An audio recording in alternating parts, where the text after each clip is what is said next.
Do you feel the vibes?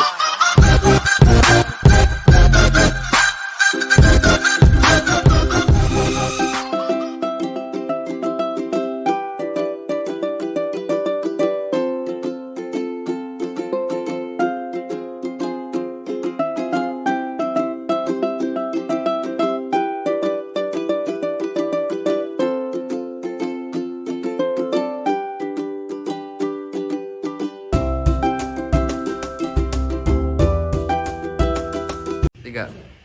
Bismillahirrahmanirrahim. Assalamualaikum warahmatullahi wabarakatuh. Alhamdulillahirrahmanirrahim. Wassalatu wassalamu ala asrafil anbiya'i wal mursalin wa ala alihi wa ashabihi ajma'in. Pertama-tama kita syukur marilah kita panjatkan atas kehadiran Allah Subhanahu wa taala yang mana sampai detik ini kita masih diberikan kesehatan, kesempatan sehingga kita dapat hadir ke sekolah yang sangat kita cintai ini. Kemudian salawat berangkaikan salam tidak lupa pula kita sajikan atas kebesaran Nabi besar Muhammad Sallallahu Alaihi Wasallam, yang mana sampai saat ini kita telah dibawa dari alam kegelapan ke alam yang terang benderang seperti yang kita rasakan pada saat yang berbahagia ini.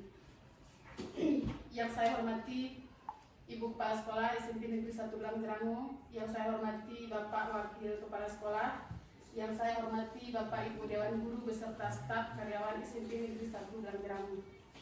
Di sini adapun tujuan saya berdiri, saya adalah sebagai moderator acara, yaitu diseminasi budaya positif.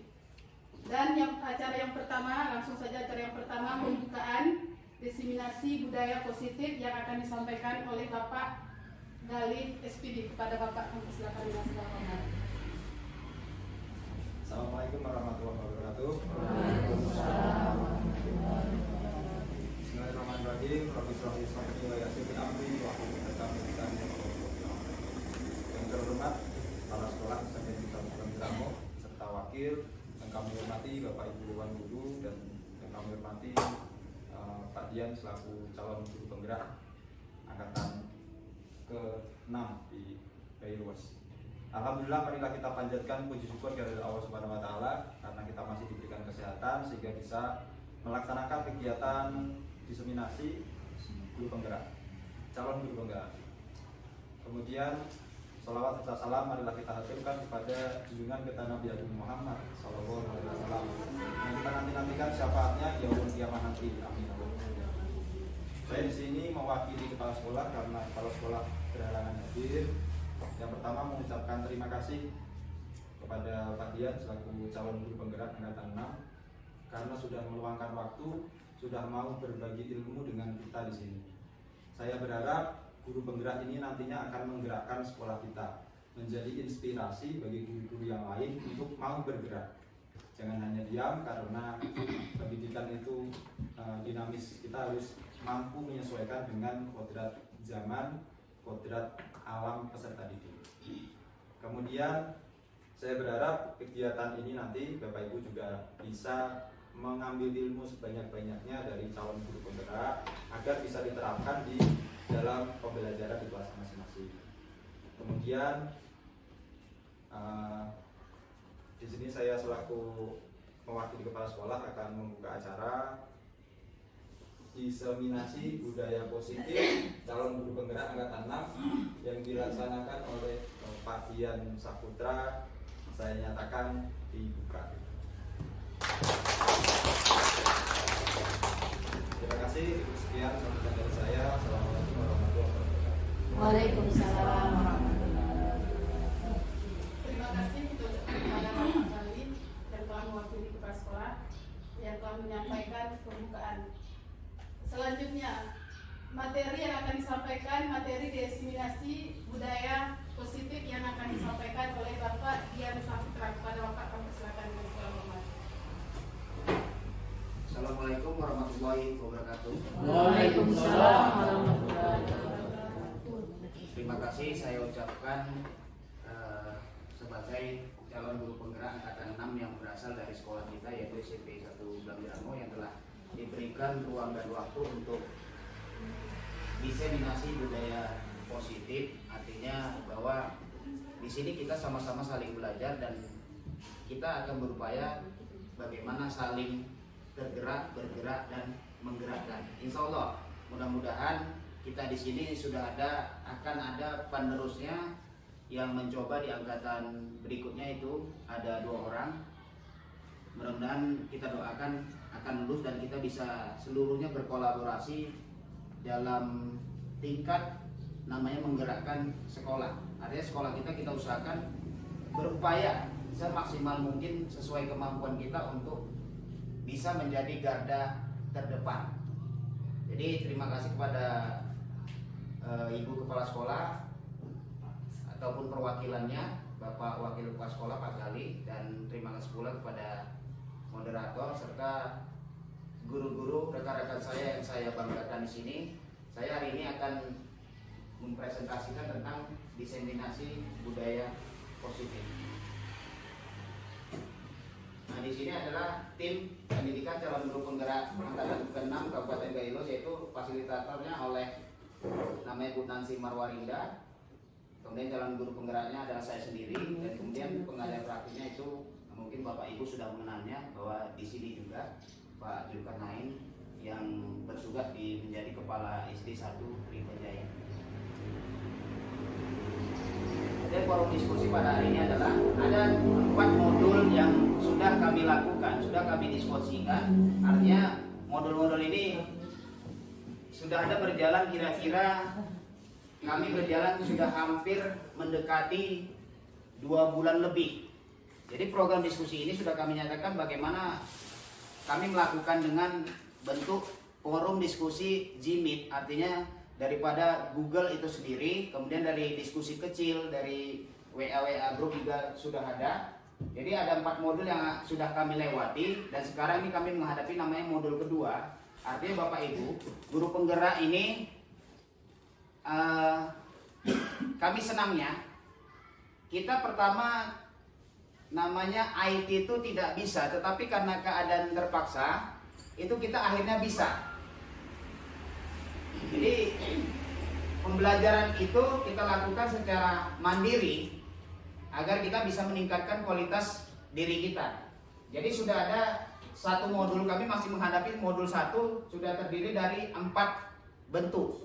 Dan sekarang ini kami menghadapi namanya modul 2. Itu kalau menjadi guru penggerak ada 5 modul yang harus kita lalui.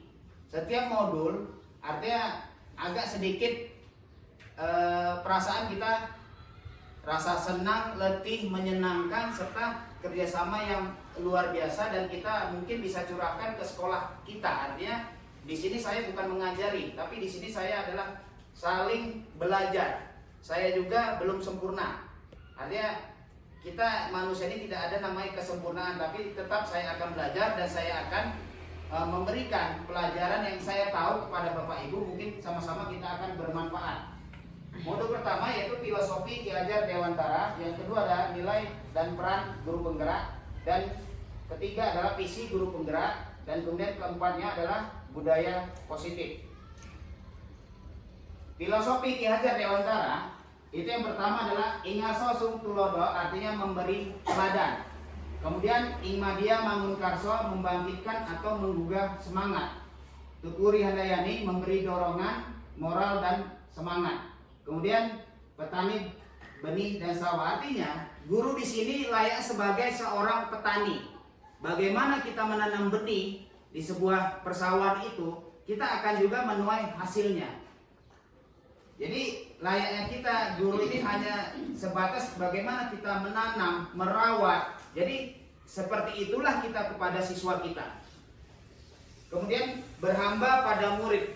Berhamba pada murid maksud di sini bahwa pembelajaran ini yang kita katakan kita harus mengikuti, benar apa kata Pak Gali, bahwa kita harus mengikuti namanya kodrat alam dan kodrat zaman. Kodrat alam artinya bagaimana karakter dan kebutuhan siswa itu kita sendiri. Kemudian kodrat zamannya kita bisa lihat namanya zaman era digital pada saat sekarang ini. Berhamba pada murid berarti kita berpihak pada murid, bukan kewenangan kita lagi yang selama ini kita lakukan. Metode kitanya agak salah, artinya kita selama ini mengajar kebanyakan metode speech atau ceramah, atau kedua adalah teacher center, berpusat pada murid. Tapi kita pelan-pelan akan kita rubah. Artinya sudah saya katakan pada poin awal bahwa saya di sini tidak sempurna, tapi saya butuh belajar juga dari ilmu yang mungkin Bapak Ibu yang sudah kuasai, saya akan adopsi. Jadi bagaimana pembelajaran itu kita serahkan kepada anak. Mereka maunya apa, kita hanya sebatas mengikuti, kita sebagai pembimbing ataupun fasilitator. Jadi kita tidak bisa memaksakan kehendak kita sekarang, karena susah, apalagi di era sekarang. Kalau kita paksakan, maka akan muncul kejenuhan pada anak-anak kita sendiri. Dan kita akan bingung setelah habis materi yang kita sampaikan, maka anak-anak juga apa yang mau kita lakukan daripada alokasi waktu yang masih agak sedikit luang panjang lagi.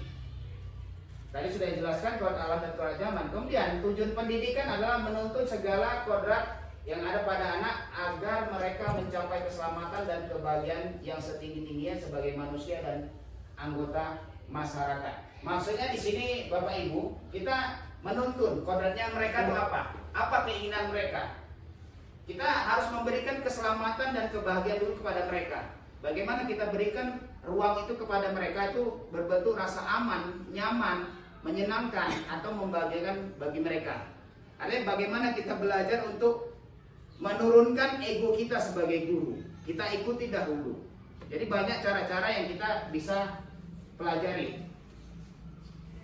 Kemudian nilai-nilai guru penggerak di sini sudah nampak Bapak Ibu. Yang pertama adalah berpihak pada murid. Yang kedua, berpihak pada murid itu artinya kita melihat, kita inginkan apa yang mereka mau, kita ikuti.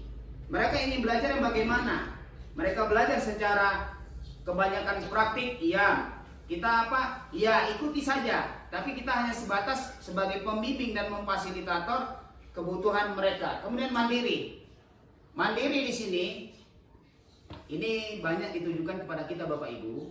Mandiri di sini adalah bagaimana kita meningkatkan kualitas atau memperbaiki diri kita itu tanpa adanya unsur dari orang lain. Baik dari unsur teman, baik dari unsur atasan kita. Artinya kita ikut kemana-mana, baik dari pelatihan, baik bagaimana kita membuat sesuatu tanpa adanya kita pikirkan, oh aku berbuat ini gara-gara ini, oh aku berbuat ini gara-gara atasanku. Tidak. Bahwa kita mandiri, kita bisa melakukan tanpa memikirkan dari orang lain yang kita buat. Artinya kualitas kita perbaiki, bagaimana kita meningkatkan diri kita sendiri. Kemudian yang ketiga adalah kolaboratif. Artinya kolaboratifnya sebuah bentuk kerjasama di antara kita semua. Kita bisa berkolaboratif baik dari jurusan yang berbeda. Kita juga bisa berkolaboratif kepada seluruh tenaga kependidikan ataupun kepada siswa. Namanya kita bekerjasama untuk meningkatkan bagaimana kualitas diri, kemudian kualitas daripada sekolah. Yang berikutnya inovatif.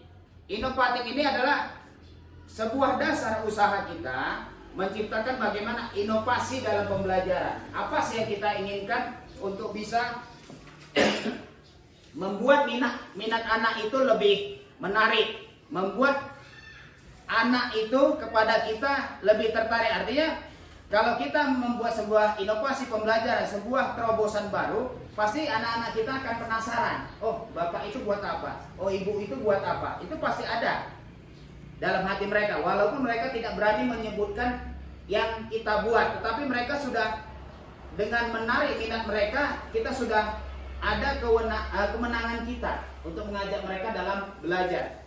Kemudian reflektif, artinya reflektif ini kalau kita katakan sebuah refleksi, sebuah dikatakan tinjauan dari yang sudah kita lakukan, kita perbaiki. Mungkin dari sini ini masih kurang atau ini mungkin berlebih, kita harus paskan sebuah refleksi diri kita. Berikutnya, ini adalah peran-peran guru penggerak. Yang pertama, itu sebagai pemimpin pembelajaran. Pemimpin pembelajaran ini bukan berarti kita menjadi seorang kepala sekolah, tidak Bapak Ibu. Kita sebagai pemimpin pelajaran dan kita sebagai guru yang berwenang di dalam kelas ini, bagaimana kita bisa memimpin pembelajaran ini bisa terkondisi dengan baik. Artinya kita bisa mampu mengkondisikan kelas ini ada rasa aman, ada rasa nyaman, ada rasa menyenangkan bagi peserta didik kita. Kemudian quotes bagi guru lain. Artinya kita ini bisa melatih rekan-rekan kita sebagai pelatih. Artinya ilmu yang kita peroleh ini kita imbaskan kepada guru kita. Artinya bukan berarti oh kita punya ilmu, kita bersifat individual, tidak. Kita punya ilmu, kita sebarkan atau kita imbaskan ilmu yang kita peroleh. Itulah kita disebut sebagai coachnya. Bukan berarti kita harus bisa tidak hanya menjadi narasumber, tidak. Mungkin di antara rekan-rekan saya di sini, Bapak Ibu ini mempunyai kemampuan yang lebih daripada saya di sini. Kita akan bisa bekerjasama. Artinya saya bisa memberi ilmu kepada Bapak Ibu yang saya tahu, dan Bapak Ibu juga bisa memberikan ilmu yang Bapak Ibu tahu kepada saya. Yang ketiga adalah pendorong kolaborasi. Namanya kata dorong berarti kita mampu menguatkan rasa kerjasama di antara kita semua. Sebagai motivatornya kita mampu mengajak rekan kita yang hanya diam, mengajak rekan kita yang mungkin hanya duduk di tempat. Artinya pekerjaan dia duduk di tempat bukan berarti hanya duduk, bukan. Maksudnya pemahaman bahasa kita sudah paham kan. Artinya hanya menonton itu saja. Kita harus mampu mengajak.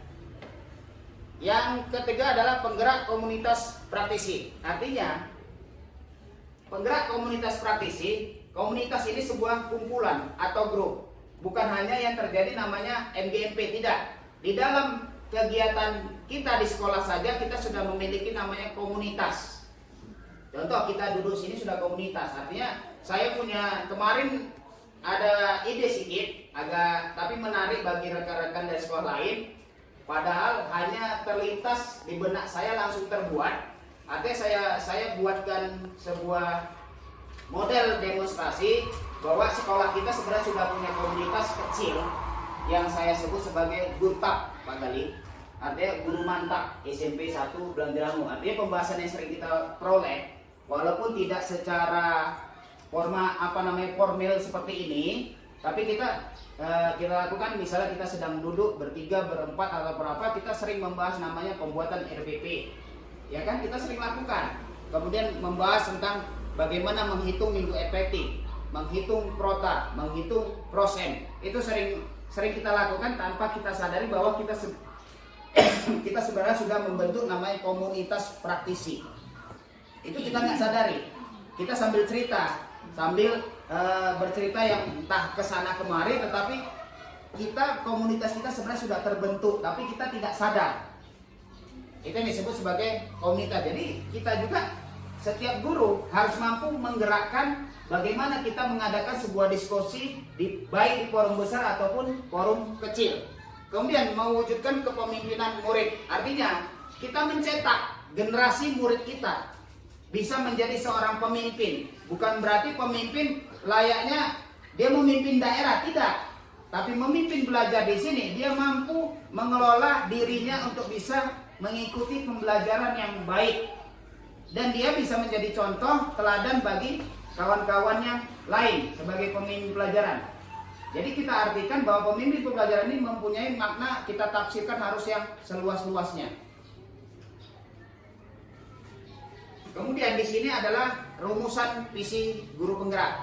Artinya di sini saya pribadi membuat visi sekolah. Di sebuah sekolah kita sudah mempunyai visi. Tetapi kita juga secara pribadi kita harus mempunyai visi juga. Ini visi yang saya buat secara pribadi yang saya adopsi sedikit dari sekolah kita, yaitu mewujudkan peserta didik yang unggul dalam INTAK dan IPTEK serta peduli lingkungan. Maksudnya di sini kita bisa meningkatkan kualitas murid kita dari sisi INTAK-nya, keimanan dan takwanya, kemudian kita jalankan kepada arah IPTEK-nya, ilmu pengetahuan dan teknologi, dan kemudian peduli lingkungan. Artinya peduli lingkungan ini dia tanggap dan respon apa yang terjadi tidak hanya di dalam sekolah, tapi dia akan respon juga yang terjadi di luar sekolah. Dia mampu menciptakan namanya kebersihan juga, dia juga respon. Ini peduli lingkungan. Jadi banyak yang kita tafsirkan harus luas.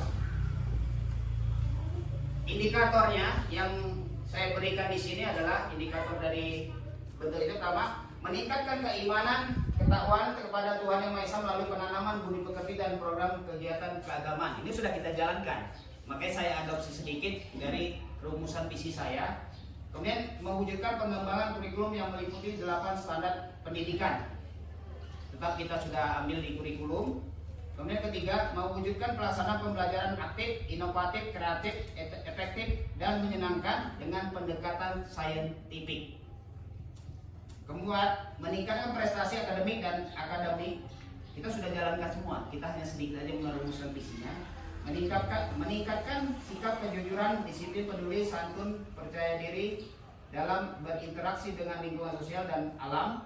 Keenamnya, mewujudkan pembelajaran dan pengembangan diri yang terintegrasi dengan pendidikan lingkungan hidup dan P4GN, artinya pencegahan, pemberantasan, penyalahgunaan, dan peredaran gelap narkoba. Mewujudkan karakter warga sekolah yang berbudi, pekerti luhur, bersih dari narkoba, dan peduli terhadap kelestarian fungsi lingkungan.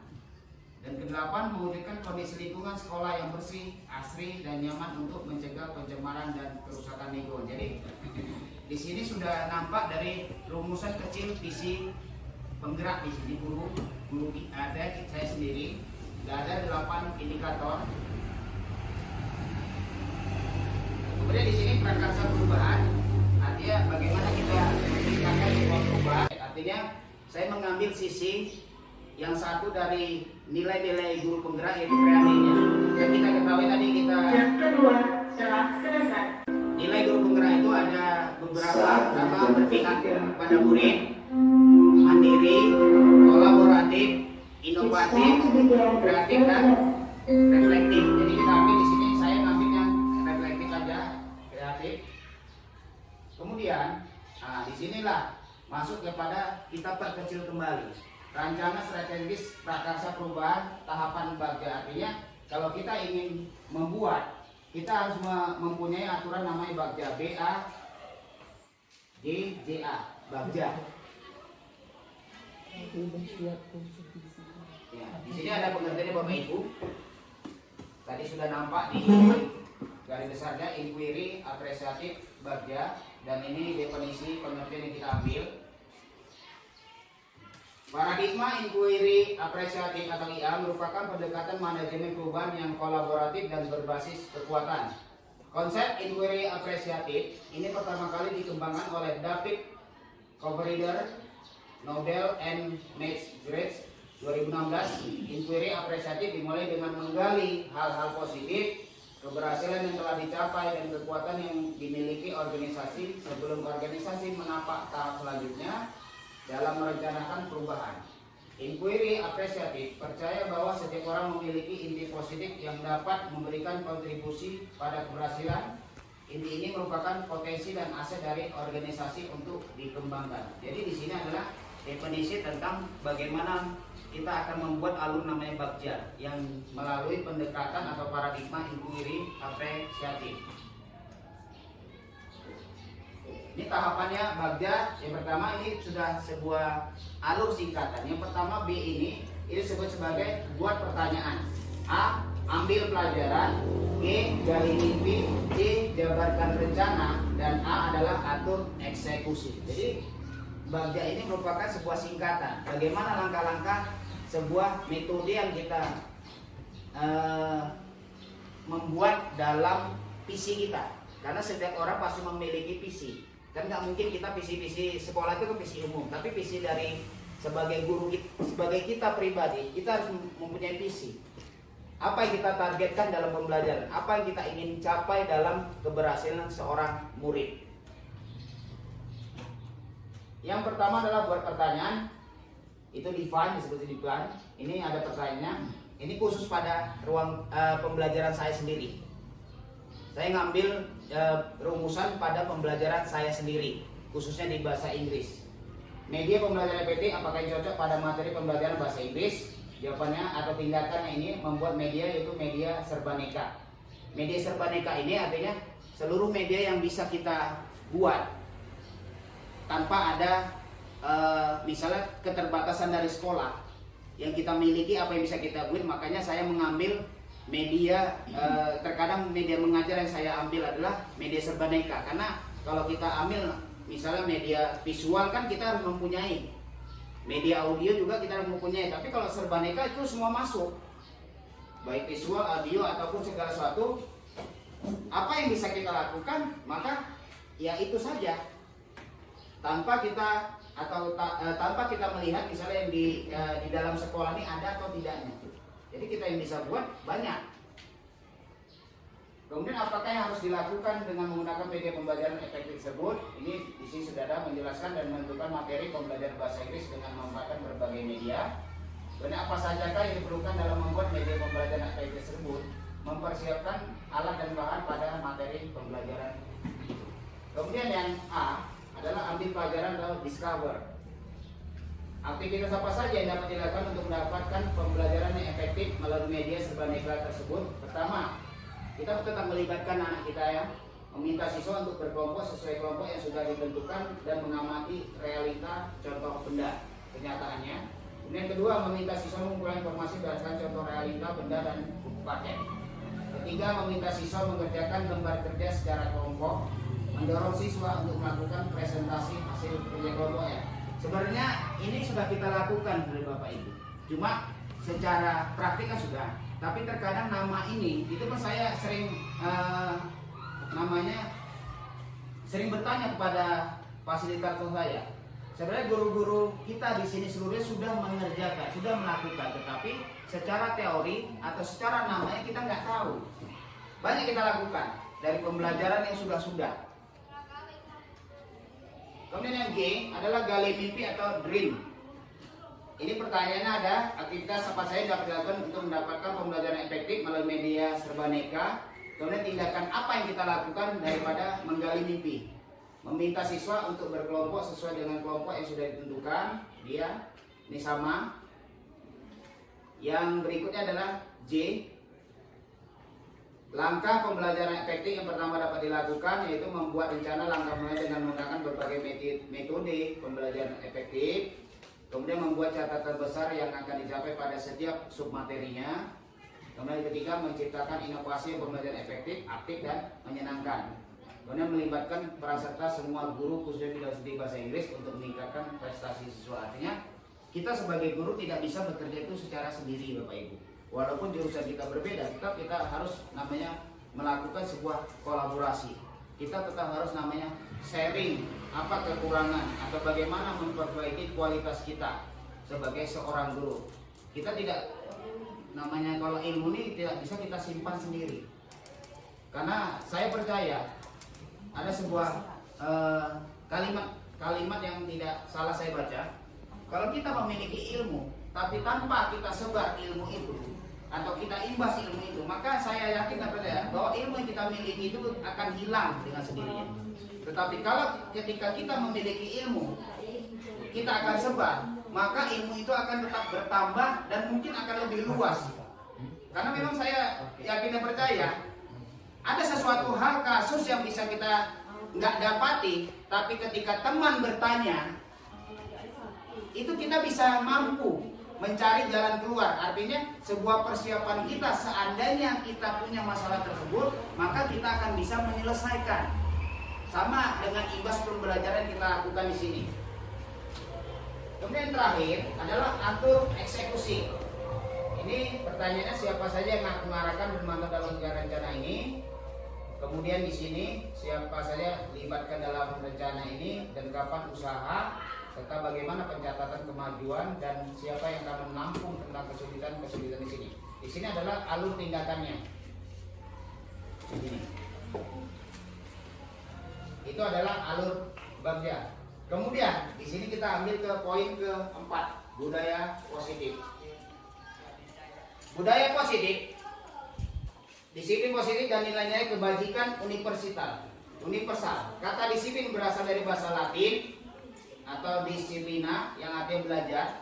Kata disiplin juga berasal dari akar kata yang memiliki yang sama dengan disciple atau murid atau juga pengikut. Untuk menjadi seorang murid atau pengikut, seorang harus paham betul alasan mereka mengikuti suatu aliran atau ajaran tertentu, sehingga motivasi yang terbangun adalah motivasi intrinsik. Dengan kata lain, seorang yang memiliki disiplin diri berarti mereka bisa bertanggung jawab terhadap apa yang dilakukan karena mereka merasa mendasarkan tindakan mereka pada nilai-nilai, tidak ada kurangnya, nilai-nilai kebajikan universal. Sebagai pendidik, tujuan kita adalah menciptakan anak-anak yang memiliki disiplin diri sehingga mereka bisa berperilaku dan mengacu pada nilai-nilai kebajikan kulit kristal dan memiliki motivasi. Artinya bahwa memang pertama saya gini Bapak Ibu, kita sedikit sharing. Ketika saya di dalam kelas, di ajaran mulai pembelajaran yang baru, itu saya tidak pernah namanya mengajar materi. Saya nggak pernah mencapai materi dahulu. Artinya Bapak Ibu bisa tanya sendiri mana anak. Saya tidak mengejar cakupan materi ketika di setiap ajaran baru, baik awal tahun pelajaran ataupun awal semester. Tapi yang saya dorong pertama kali kepada anak-anak, walaupun mereka sudah kenal sama saya di setengah semester lalu, saya pertama buat adalah aturan dahulu. Saya nggak peduli namanya kurikulum itu harus apa, nggak peduli. Itu saya mengajar dulu. Tapi saya buat aturan agar pertama, kenapa kita harus memiliki aturan pertama? Kita akan mampu mengkondisikan kelas. Jadi saya sharing kepada Bapak Ibu mungkin bisa mengambil langkah yang saya kerjakan, bahwa saya mengajar ini saya nggak ngambil materi dahulu ketika di awal. Materi akan bisa berlanjut ketika kita mampu mengkondisikan kelas dahulu. Itu model saya dalam membuat strategi mengajar pertama. Kemudian di sini adalah disiplin positif dan nilai-nilai kebajikan. Nilai kebajikan universal berarti nilai kebajikan yang disepakati bersama lepas dari suku bangsa, agama, bahasa maupun latar belakangnya. Nilai ini merupakan payung besar dari sikap dan perilaku kita, atau nilai-nilai ini merupakan fondasi kita berperilaku. Nilai kebajikan adalah sifat-sifat positif manusia yang merupakan tujuan mulia yang ingin dicapai. Dr. William Glaser pada teori kontrol tahun 1984 menyatakan bahwa setiap perbuatan memiliki suatu tujuan, dan selanjutnya Gen Gosen tahun 98 mengemukakan bahwa dengan mengaitkan nilai-nilai kebajikan yang diyakini seorang, maka motivasi intrinsiknya akan terbangun sehingga menggerakkan motivasi dari dalam untuk dapat mencapainya. Teori motivasi dan hukum dan penghargaan. Artinya kita di sini Bapak Ibu ada teori-teori yang harus kita jalankan sebagai guru di dalam kelas. Ada tiga dia, motivasi, hukuman, dan penghargaan. Di sini kalau teori motivasi menurut Diane Gosen dalam bukunya Restructuring School Discipline, itu pertama adalah untuk menghindari ketidaknyamanan atau hukuman, untuk mendapatkan imbalan dari penggerak orang lain, untuk menjadi seorang yang mereka inginkan dan menghargai diri sendiri dengan nilai yang baik. Ini contohnya. Contoh kita ambil dari teori yang disebut nanti sebagai restitusi. Sebagai sebagai karyawan atau guru berprestasi, atau mendapatkan imbalan penghargaan dari orang lain, atau Anda ingin menjadi orang yang menghargai waktu, menghargai diri Anda sendiri sebagai teladan bagi murid Anda, karena Anda percaya tindakan Anda sebagai guru yang akan dicontoh oleh murid Anda menghargai nilainya sendiri. Nah, di sini coba Bapak Ibu kita merenung sendiri. Motivasi apa yang kita kuat ketika kita masuk dalam kelas? Kan banyak unsur-unsurnya. Artinya kita apa? Saya sendiri juga gitu. Kita banyak faktor. Mengajar di kelas waktu itu karena apa? Kita banyak faktor. Pertama, takut sama atasan, segan sama rekan, gak enak sama murid. Jadi kan di situ, itu kan sebuah pertanyaan diri sendiri kita sendiri, dan kita juga yang mampu menjawabnya, bukan orang lain. Jadi dasar motivasi kita ketika masuk di dalam kelas itu kita pasti ada. Atau kita hanya melengkapi hari saja ketika kita lepas dari jamnya, sudah ada jamnya masuk selesai. Kan itu. Karena saya juga melakukan Bapak Ibu. Kemudian di sini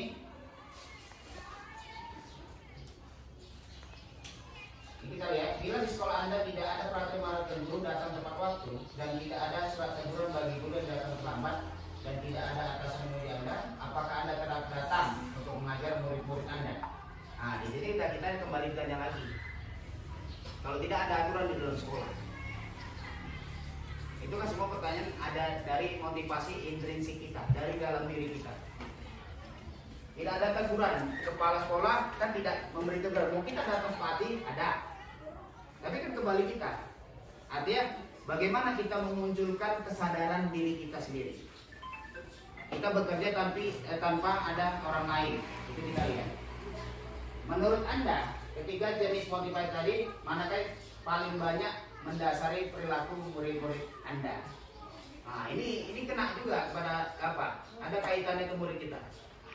Kita data tuh gara-gara apa, maka akan terkait dalam murid kita. Sebenarnya mereka itu Bapak Ibu?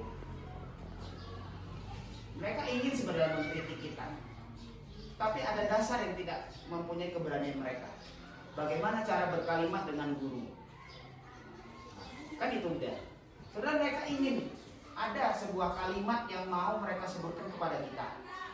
Dan terkadang kita tidak memberikan kesempatan kepada murid kita. Artinya apa? Saya saja terkadang memang belum siap Bapak Ibu kalau seandainya saya dikritik sebagai guru oleh murid saya. Tapi kalau kita dasari, ada merupakan ruang kesalahan bagi kita. Kan gitu. Memang saya pernah melakukan muslimah, saya pernah melakukan sebelum saya pindah dari sekolah ini dan kembali ke sini. Saya buat sebuah di akhir semester sebelum ujian, saya buat sebuah angket pertanyaan tentang selama ini kritik dan saran apa yang bisa kamu buat untuk saya. Ya kalau kita baca ada ketawanya, ada ketawa, ada jengkelnya, ada anak yang berani terus terang karena saya tidak buatkan, nggak usah buat nama. Nanti kalau buat nama kita nanti ada pikiran kita yang negatif loh kepada anak kita. Kalau kita buat angket seperti itu. Tapi saya buat nama. Ada perasaan yang bercampur aduk di dalam benak kita. Yang jengkel, yang ada sebuah pernyataan atau statement mereka yang mereka buat, tetapi nyatanya tidak pernah kita lakukan. Ada juga. Tidak ada namanya unsur kalimat makin, tidak ada sebenarnya. Tapi itulah keseruan. Memang saya lakukan pernah. Tapi sekarang memang tidak, gitu. Kemudian, di sini lagi masuk pada keyakinan kelas. Keyakinan kelas dapat membantu lingkungan kelas yang kondusif, mendukung tumbuhnya budaya positif. Keyakinan kelas dibentuk secara bersama oleh guru dan siswa dalam kelas yang berpihak pada siswa. Keyakinan kelas berisi kesepakatan yang diyakini membantu guru dan siswa belajar dalam membentuk kegiatan belajar mengajar efektif. Tujuannya dibuat ada untuk menumbuhkan nilai-nilai positif menjadi budaya positif. Di sini budaya positif, lingkungan positif, keyakinan kelas, tatanan kelas. Ini sudah saya lakukan Bapak Ibu. Saya sudah buat demonstrasi videonya juga sudah. Artinya bukan berarti sebuah pekerjaan kita itu bisa spontanitas dapat hasilnya, tidak. Tapi pelan-pelan. Artinya sudah saya lakukan di minggu yang lalu. Saya minta kepada kelas 9, saya minta mereka membuat sebuah peraturan atau keyakinan kelas yang mereka mau. Yang mereka mau, mereka sendiri yang buat. Kita sebagai guru apa? Hanya tinggal memberi saja. Tapi enak. Enaknya kenapa kalau kita lakukan Bapak Ibu? Ketika mereka tidak melaksanakan sebuah keyakinan mereka itu atau mereka langgar, maka kita akan menagihnya di situ. Ini sudah saya lakukan keyakinan kelas, saya pun juga masih belajar. Kemudian pembentukan keyakinan kelas bersifat lebih abstrak daripada peraturan yang lebih rinci dan konkret, artinya berbeda daripada peraturan sekolah mengajar. Jangan serius sekali Pak. Isinya ada dibuat anak. Kalau bisa Pak datang sebelum waktunya pas, artinya 5 atau 10 menit. Itu mereka inginkan pada kita. Itu sudah saya baca.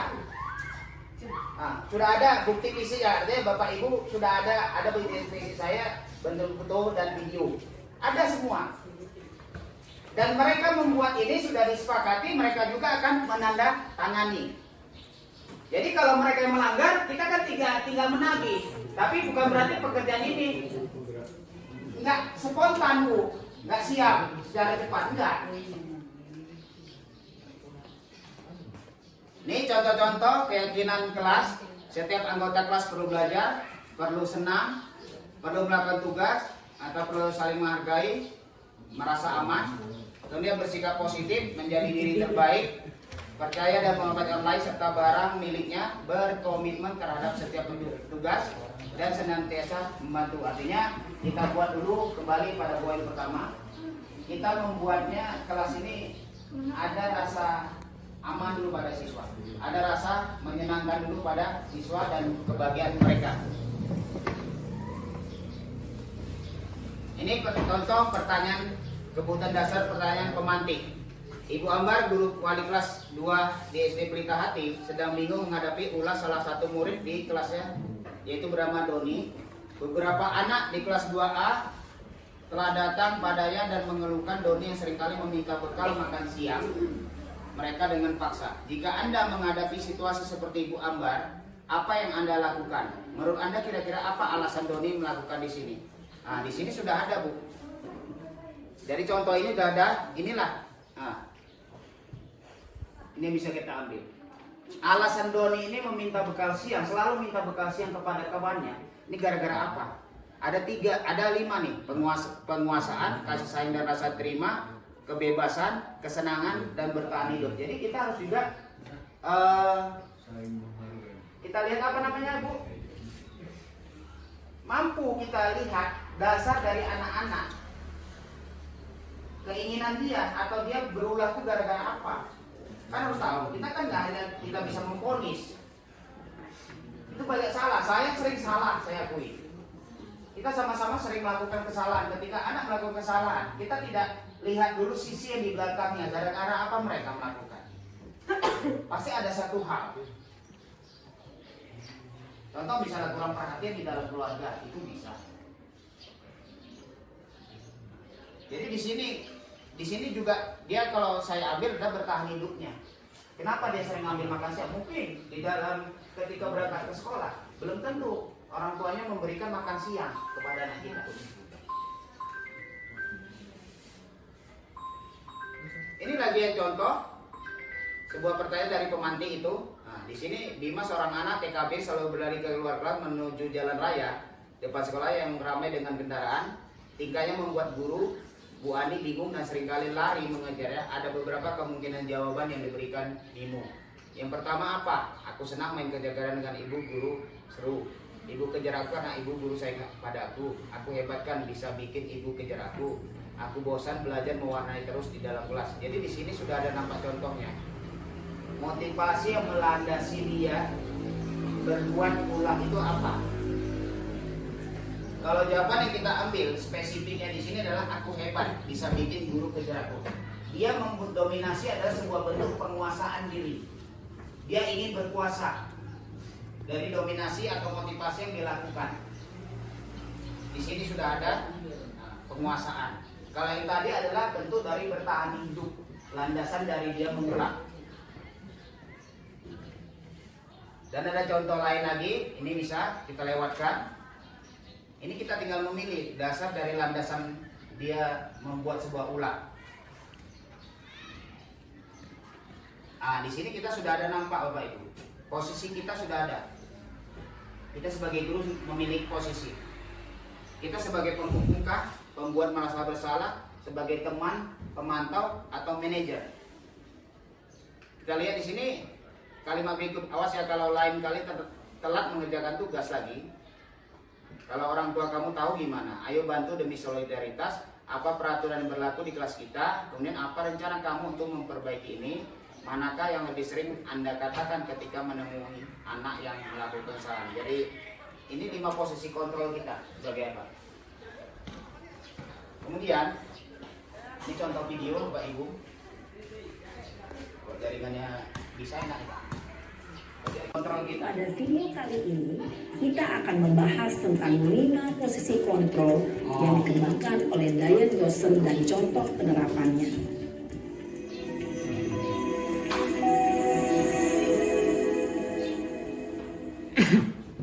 5 posisi kontrol itu adalah 1. Posisi penghukum, 2. Posisi pembuat merasa bersalah, 3. Posisi teman, 4. Posisi pemantau atau monitor, dan 5. Posisi manajer. Untuk lebih memahami kelima posisi tersebut, Mari kita saksikan kasus Naren yang terlambat hadir 20 menit di sekolah dan melihat bagaimana kelima posisi kontrol dalam menghadapi masalah tersebut.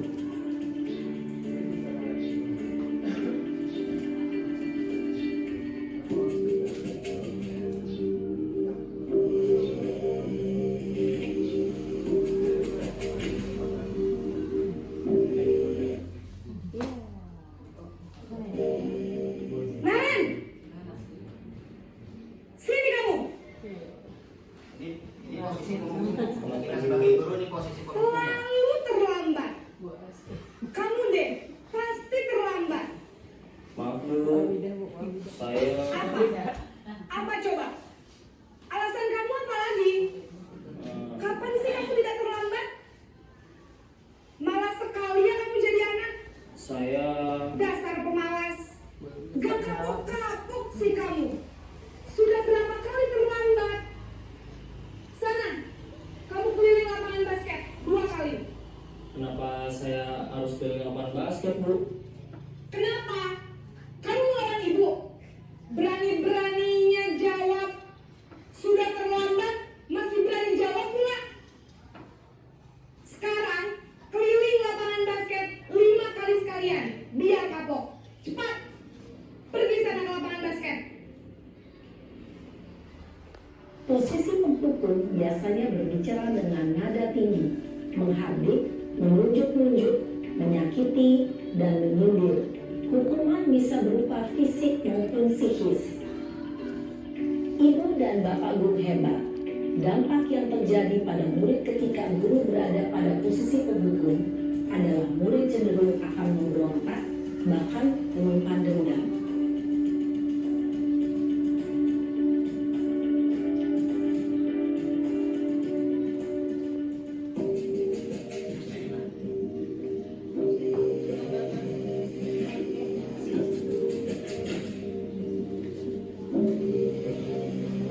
Naren,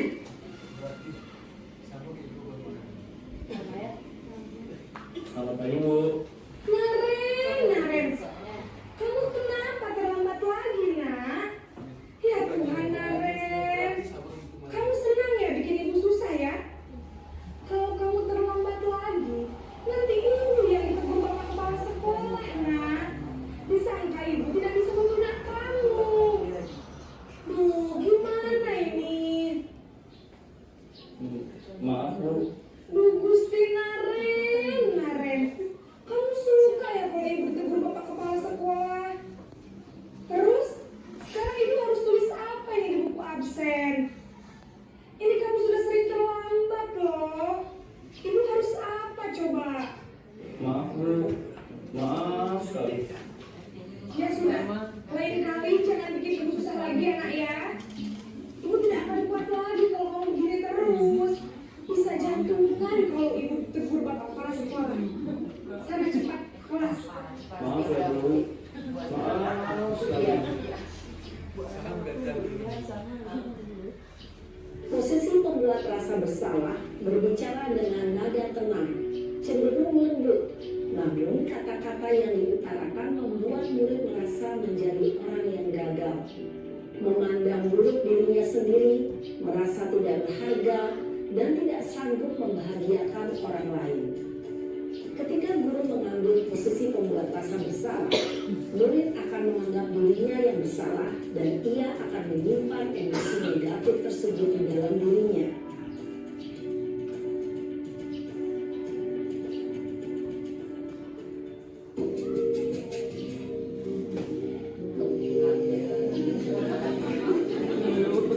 Ada 5 posisi memang. Posisi kita sebagai secara tidak sadar memang sebenarnya gagal.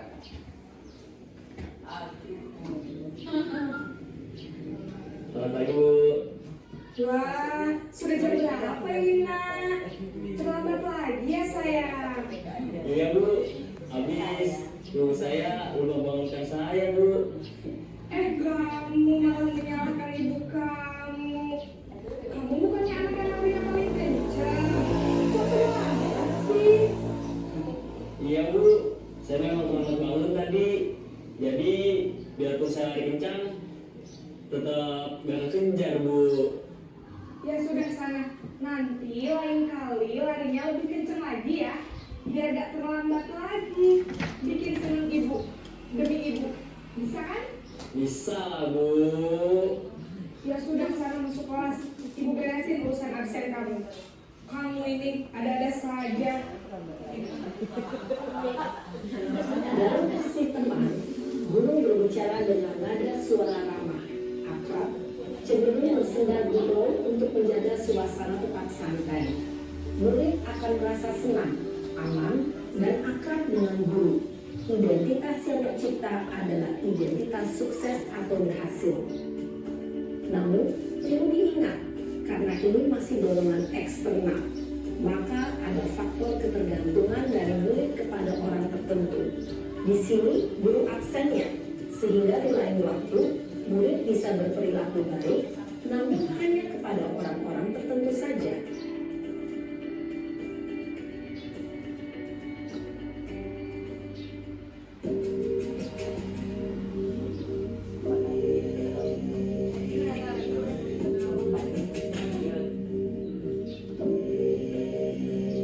Naren,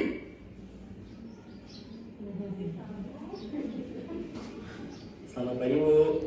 Naren, apa peraturan sekolah kita tentang jam berapa kita harus masuk sekolah, nak? Kita harus di sekolah jam 7 Bu. Iya betul, sekarang sudah jam 7.20. Naren sudah tahu konsekuensinya jika terlambat hadir. Paham Bu.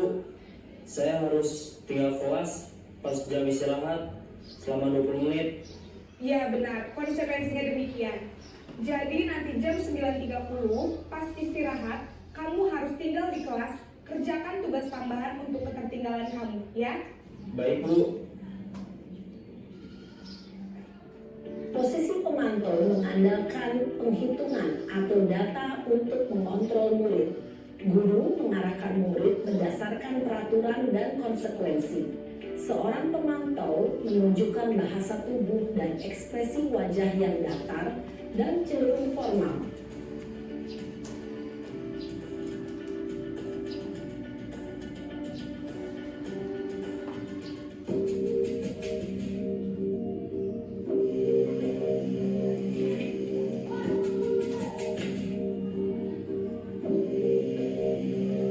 Naren!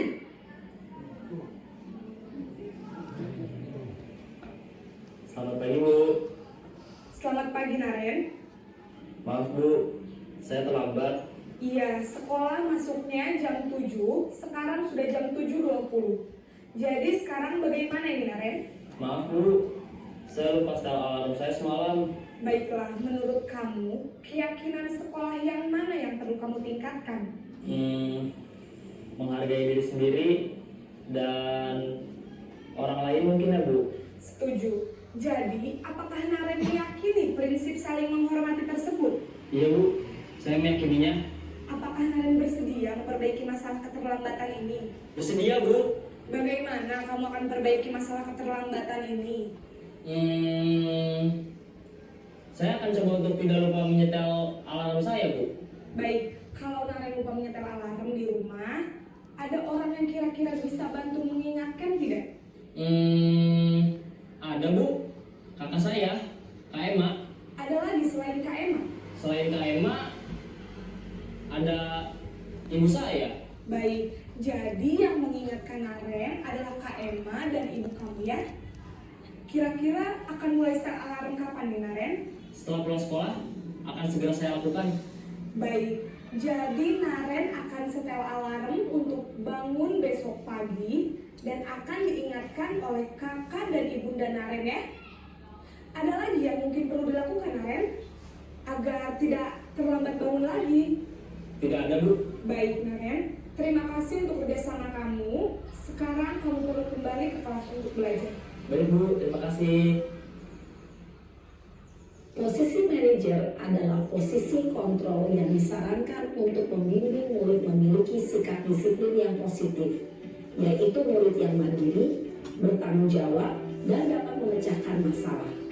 Tujuan dari posisi ini adalah agar murid dapat berefleksi atas tindakannya. Guru akan dengan tulus memberikan pertanyaan-pertanyaan bermakna, sehingga membuat murid dapat belajar dari kesalahannya dan mencari sebuah solusi untuk menyelesaikannya. Ibu dan Bapak guru hebat, setelah mengamati adegan kelima posisi kontrol tadi, kira-kira posisi mana yang paling ideal? Posisi mana yang dapat menunjang motivasi intrinsik murid? Ya, tentu posisi manajer. Posisi ini memang posisi ideal dan ingin dituju setiap pendidik. Pada posisi inilah, guru dapat menerapkan disiplin positif yang berpihak pada murid, yang memerdekakan murid. Perjalanan seorang pendidik tentunya tidak mudah untuk sampai pada posisi seorang manajer. Namun, tujuan kita pasti, yaitu menciptakan murid-murid yang mandiri, merdeka, dan bertanggung jawab. Semoga penggambaran 5 posisi kontrol yang telah diperlihatkan ini dapat menjadi ajang refleksi bagi kita semua, agar dapat terus mengasah dan menerapkan disiplin positif yang memerdekakan murid. Mari terus berlatih dan bersemangat. Selamat menerapkan. Salam dan bahagia, Ibu dan Bapak guru hebat. Oke, di sini pasti sudah terbesit itu sebuah kalimat. Pasti susah kan? Betul. Saya akui susah. Dominasi yang kita lakukan sebagai guru itu pasti sering dua. Saya pun sering mengalami dua yang sering saya lakukan. Tipikal penghukum dan pembuat merasa bersalah. Kalau teman pun paling sekali kita buat. Yang kita pakai sering hukuman. Semua mengalami. Saya mengalami membuat seperti itu. Mungkin Bapak Ibu juga menjalani seperti itu. Jadi dua hal yang sering kita pakai. Jadi memang kalimat seperti ini sudah terlihat pasti di benak kita. Pak, susah Pak menerapkan seperti itu. Benar susah, tetapi kan semua ada prosesnya. Pelan-pelan kita dapat gambaran itu. Dan kita di sini itulah. Nanti kita akan saling bekerja sama Bapak Ibu. Saya juga minta bantuan. Mungkin kita akan saling membantu dan bekerja bersama. Bagaimana merubah perilaku yang selama ini mungkin bagi kita ada yang salah. Secara buat perenungan diri kita mungkin banyak hal-hal yang perlu kita perbaiki dalam untuk meningkatkan kualitas kita. Nah di sini ada termasuk dari membuat sebuah segitiga restitusi. Yang pertama adalah validasi tindakan yang salah, menstabilkan identitas dan menanyakan keyakinan. Inilah bentuk diagram segitiga restitusi ketika anak bermasalah atau mempunyai hal yang kesalahan mereka, maka 3 tindakan ini yang harus kita buat kepada mereka. Memvalidasi tindakan yang salah yang pertama, kemudian menstabilkan identitasnya, dan ketiga adalah menanyakan keyakinan. 3 hal aspek dari pembentukan perilaku anak yang berawal yang negatif untuk kita rubah menjadi memiliki budaya yang positif. Pengertian restitusi. Restitusi adalah proses menciptakan kondisi bagi murid untuk memperbaiki kesalahan mereka sehingga mereka kembali pada kelompok mereka dengan karakter yang lebih kuat menurut daripada Gosen tahun 2004. Ciri-ciri restitusi itu memperbaiki kesalahan, bukan menebus kesalahan. Itu kita lihat. Kemudian kedua, memperbaiki hubungan, tawaran bukan paksaan, mencari kebutuhan dasar yang mendasari tindakan, menguatkan disiplin positif murid. Nah, di sini ada 3 tahapan tadi yang sudah saya katakan Bapak Ibu. Menstabilkan identitas, bertujuan mengubah identitas anak dari orang yang gagal karena melakukan kesalahan menjadi orang yang sukses. Kedua, validasi tindakan yang salah, pembuktian tindakan yang salah dengan memahami alasan dan menyadari setiap tindakan memiliki tujuan akan pemenuhan kebutuhan dasar manusia. Yang ketiga adalah menanyakan keyakinan merupakan keadaan yang siap untuk dihubungkan dengan nilai-nilai yang dipercaya dan berpindah menjadi orang yang diinginkan, identitas sukses.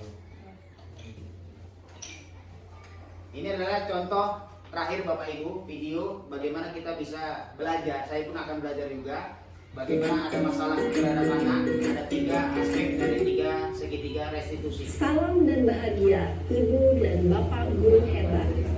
Pada video kali ini kita akan membahas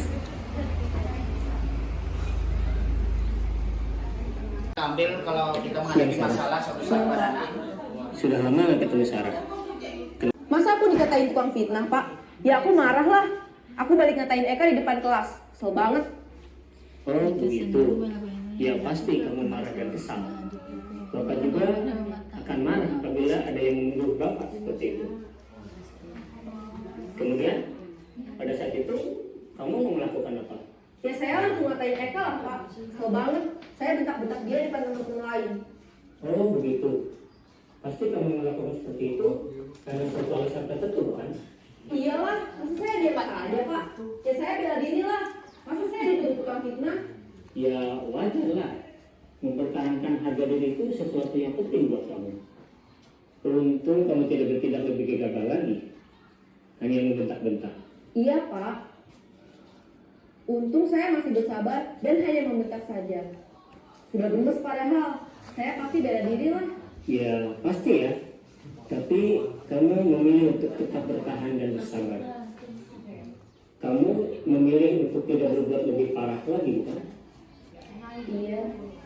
Nah, sekarang coba kita lihat lagi tindakan kamu yang bentak-bentak Eka di kelas. Tindakan kamu itu kira-kira sesuai dengan keyakinan kelas atau prinsip kamu tidak?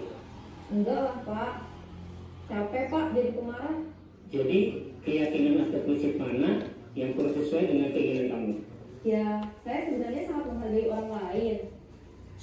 Mungkin saat itu saya menjadi emosi, jadi tidak menunjukkan sikap itu. Kamu meyakini tidak? Menghargai orang lain itu penting buat kamu. Yakinlah, Pak. Iya, setuju. Kita harus saling menghargai. Namun, ada juga keyakinan yang kita sepakati yang perlu kita jalankan apabila kita sedang marah, bukan? Ya, saya bisa lebih proaktif, mulai dengan diri sendiri. Saya bisa jadi lebih bersabar, mengambil waktu jeda untuk berpikir mau apa selanjutnya. Kira-kira kamu bersedia memperbaiki masalah ini tidak? Bersedia, Pak. Kalau kamu memperbaiki masalah ini, kamu akan menjadi orang seperti apa? Saya akan menjadi orang yang bertanggung.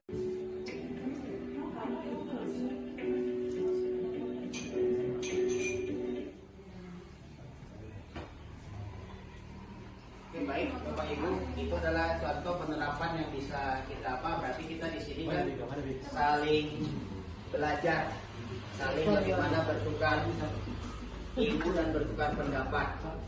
Jadi semua hal itu memang dikatakan dari keyakinan diri kita sendiri. Memang ada sebuah kalimat yang harus kita sedikit hilangkan dari, yaitu kata kunci yang sering mengunci diri kita adalah kata sulit. Jadi di sini kita coba belajar, artinya belajar sedikit untuk merubah hal kata yang sulit. Kenapa? Merubah anak sulit. Artinya pembelajaran juga kita sebenarnya katanya sulit, tapi kalau kita mau itu kan bisa. Jadi pelan-pelan itu kita rubah persepsi diri kita sendiri. Artinya jika kita ingin merubah orang lain, berarti kan kita rubah dari persepsi kita sendiri, mulai dari diri kita. Kita ingin orang berubah, tapi kalau kita nggak berubah gimana? Contoh misalnya, kita ingin menerapkan anak disiplin, anak rapi, tapi diri kita sendiri nggak rapi. Nah, baju masukkan, kita sudah masuk nggak baju? Ini contoh. Jadi sesuatu yang sulit itu kita hilangkan dari 5 huruf ini. Dulu sebuah pertanyaan atau yang kira-kira bingung, saya silakan kepada Bapak Ibu. Jadi kita di sini pecahkan saya bersama-sama.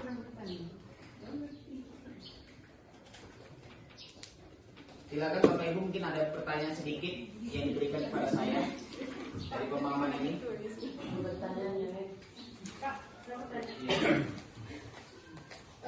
Bagaimanakah cara kita untuk maksudnya bagaimana cara kita jika kita seorang guru apabila dalam suatu kelas itu kita mendapat anak yang kemampuannya kurang daripada temannya yang lain.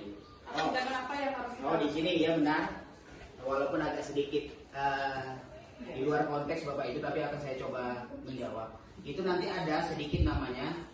Kami sudah ketemu namanya di modul 21 disebut sebagai pembelajaran berdiferensiasi. Bagaimana kita bisa memetakan berdasarkan kemampuan anak. pembelajaran diferensiasi itu ada 3. Pertama, diferensiasi proses, kedua diferensiasi produk, dan ketiga adalah diferensiasi konten.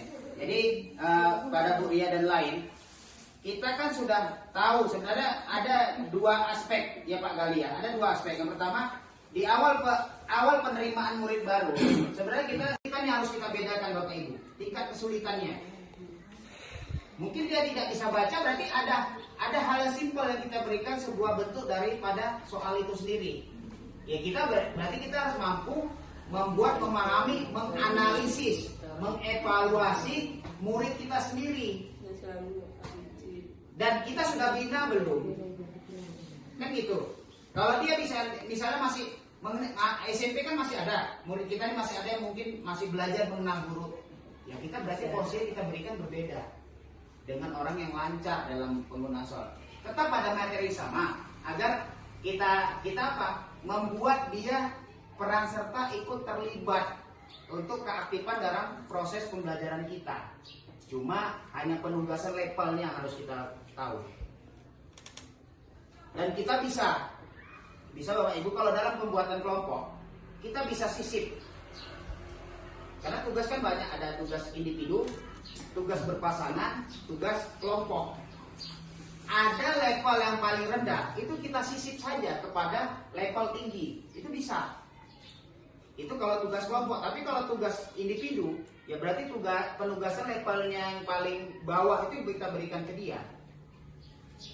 Gak ada masalah, yang penting bagaimana anak kita atau murid peserta didik kita bisa kita ikutkan peran sertanya dalam keterlibatan proses bentuk. Nanti akan kita ketemu Bapak Ibu. Kita sudah ada wacana yang saya dengar. Setiap mungkin di awal tahun atau gimana, kita sudah membuat pembelajaran atau RPP ini udah bentuknya RPP pembelajaran diferensiasi. Di situ sudah nampak. Sebagai contohnya seperti ini.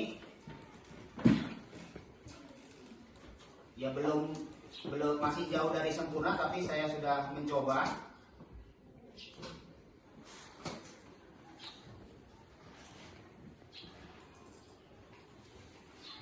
Ini contoh dari RPP diferensiasi.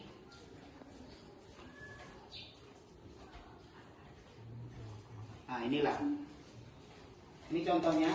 Di sini sudah ada kompetensi dasar, tujuan pembelajaran. Dan di sini tahap pembelajaran dari kegiatan awal dan kegiatan inti udah kita pakai Bu. Kita udah nampakkan dia diferensiasinya, produknya bagaimana, prosesnya bagaimana. Jadi ada 3 bentuk diferensiasi.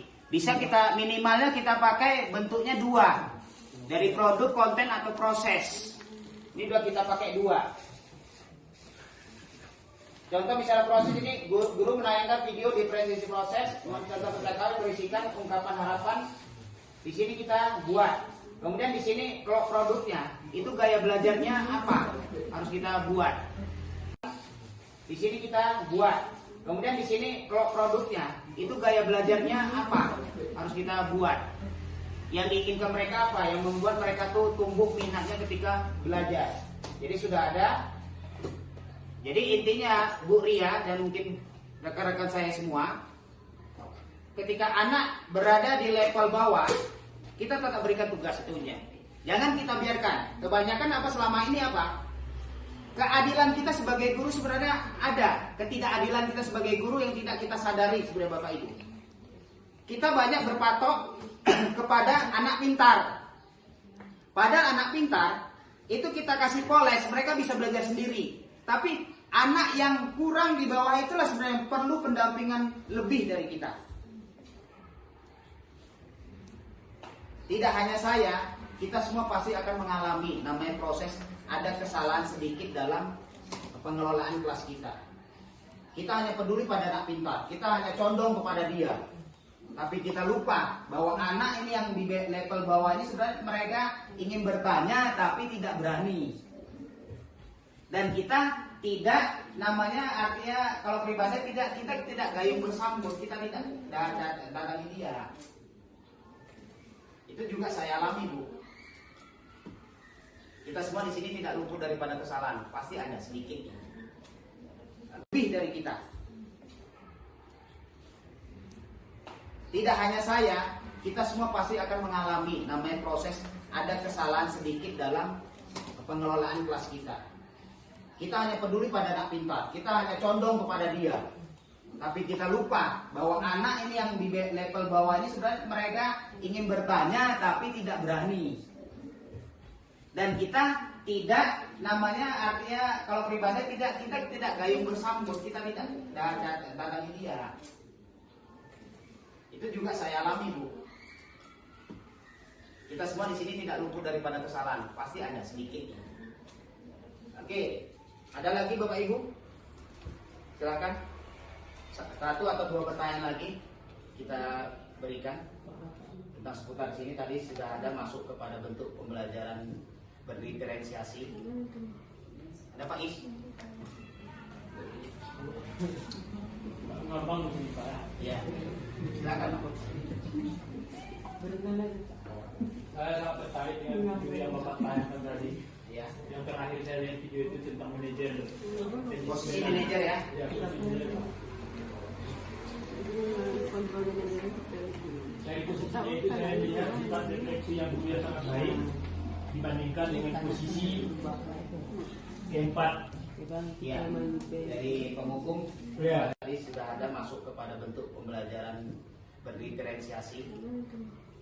Ada Pak Is? Ngomong sini Pak. Ya, silakan. Saya sangat tertarik dengan video yang Bapak tanyakan tadi. Ya. Yang terakhir saya lihat video itu tentang manajer. Posisi manajer ya. Ya, dari posisinya itu saya lihat sifat refleksi yang Buya sangat baik dibandingkan dengan posisi keempat. Ya. Dari penghukum, Ya. usaha teman dan pemantau ya. Dan saya tanyakan Pak, apakah manajer tadi itu seorang guru piket, BK atau seorang guru lain? Ya, posisi tadi di video kita sudah ambil ya. Ya. Nah, next video itu kita jualkan sebagai guru piket. Tapi kan tidak hanya berposisi sebagai guru piket saja Pak Is. Artinya ketika kita ada nampak kesalahan anak, bagaimana karakter kita menghadapi siswa yang bermasalah itu dari kelima ini Pak. Itu kan hanya sebatas diberikan contoh bahwa anak itu sedang terlambat, jadi guru piket yang menanggulangi. Tapi kalau kita namanya anak ini kan semua tugas kita bersama, tidak hanya guru piket, semua tugas bersama. Video kita sudah ambil ya. Nah, next video itu kita jualkan sebagai guru piket. Tapi kan tidak hanya berposisi sebagai guru piket saja Pak Is. Artinya ketika kita ada nampak kesalahan anak, bagaimana karakter kita menghadapi siswa yang bermasalah itu dari kelima ini Pak. Itu kan hanya sebatas diberikan contoh bahwa anak itu sedang terlambat, jadi guru piket yang menanggulangi. Tapi kalau kita namanya anak ini kan semua tugas kita bersama, tidak hanya guru piket, semua tugas bersama. Artinya kita itulah namanya sebuah bentuk kolaborasi dan kerjasama. Ketika guru yang tidak piket, tapi ketika ketepatan dia tuh datang lebih cepat, kan kita bisa membantu rekan kita Pak Is. Tapi memang di posisi video ini nampak memang ia sebagai guru piket. Tapi kalau seandainya kita sebagai guru piket, berarti posisi kita di 5 ini apa yang kita buat? Kita mana kita bisa pilih? Nah, itu dia. Pak Is. Oke, saya terima Pak. Selanjutnya kita bawakan ke sekolah kita. Iya Pak. Saya melihat selama ini manajer kita itu, maaf ibu-ibu ya, manajer pengelolaan kita itu kurang efisien dan efektif. Iya. Kurang efisien dan efektif. Bagaimana langkah kita ke depan? Saya lihat paling akhir dari bapak itu ada membantu rekan kita Pak Is. Tapi memang di posisi video ini nampak memang ia sebagai guru piket.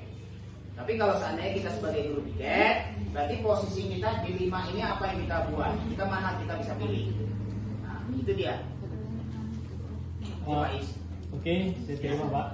Selanjutnya kita bawakan ke sekolah kita. Iya Pak. Saya melihat selama ini manajer kita itu, maaf ibu-ibu ya, manajer pengelolaan kita itu kurang efisien dan efektif. Ya. Kurang efisien dan efektif. Bagaimana langkah kita ke depan? Saya lihat paling akhir dari Bapak itu ada situ tertulis tergerak, bergerak, menggerakkan. Tapi kenyataannya selama ini saya lihat ada pembiaran. Pembiaran maksudnya hanya sekian kita guru yang ingin anak itu berubah. Tapi memang semuanya ingin berubah, tetapi ada sifatnya pembiaran. Pembiaran, akhirnya dia jadi liar, tidak menghargai rekan-rekan kita lagi. Jadi maksud saya, apakah langkah kita ke depan untuk memperbaiki ini? Kesiwan sudah berusaha saya lihat, wali kelas itu sudah mulai giat. Jadi bagaimana hendaknya, apakah itu kita sama-sama atau kita terus silakan ke BK Atau pembiaran, tapi luput dia dari pengamatan dan penglihatan kita. Itu dia intinya. Ya mungkin Pak Salim bisa menambahi dari kalimat yang mungkin saya sudah sampaikan. Silakan Pak. Bapak spesialis di keseluruhan udah ngerti namanya tata cara memberikan sebuah disiplin, bukan hukuman ya Pak. Kan gitu. Bukan hukuman, tapi disiplin. Baik, terima kasih. Saya nyambung sedikit yang disampaikan oleh Pak tadi. Di sini yang pertama yang disorot Pak tadi adalah tentang pembiaran. Itu Pak Dena, Iya Pak. tentang pembiaran. Kenapa pembiaran? Karena di antara kita mungkin ada yang ingin maju, cuman tidak mau kerja. Itu yang saya sorot dari pertanyaan dari Pak tadi. Kemudian arah jawaban tadi sedikit saya singgung. Ini masalah arah tingkatan-tingkatan itu. Yang pertama mungkin kalau di pagi hari itu mungkin kita fokuskan kepada tiket selama dia lebih kurang 30 menit. Setelah 30 menit itu mungkin di sana ada menyangkut masalah guru bidang studi yang masuk ke dalam kelas.